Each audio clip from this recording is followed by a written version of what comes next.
माझा संग्रह माझे पुस्तक. आजचे पुस्तक आहे एक अभ्यास शिवदैवतांचा. हे असेच एक अतिशय दुर्मिळ आणि छोटेखानी पुस्तक आहे. या पुस्तकाचे लेखक आहेत श्री श.म. भालेराव. हे निवृत्त स्थापत्य अभियंता असून जलसंपदा खात्यात अनेक मोठ्या प्रकल्पांवर त्यांनी काम केलेले आहे. त्यामुळे त्यांचा भूगर्भशास्त्राचाही चांगला अभ्यास आहे. आपल्या पुराणकथा, आपली उपास्य दैवते, लोककथा, मिथके यांच्याविषयी सर्वसामान्यांना नेहमीच कुतूहल असते.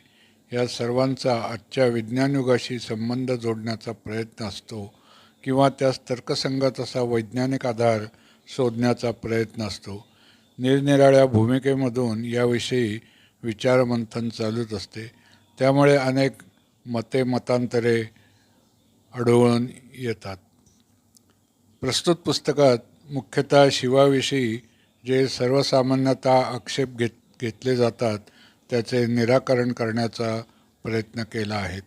त्यापैकीच एक म्हणजे शिवदैवत हे वैदिक नाही असा आक्षेप आहे. तसेच शिवस्थाने व 12 ज्योतिर्लिंगे यांची उत्पत्ती भूगर्भशास्त्रीय दृष्टीने कशी झाली असावी असा एक विचार मांडला आहे.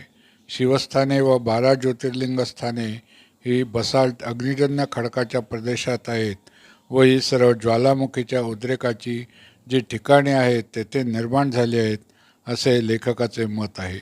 शिवतत्व म्हणजेच लावारूपी अग्नी. ज्यांना वेगळे काही वाचायला आवडते त्यांनी अवश्य वाचावे असे हे पुस्तक आहे.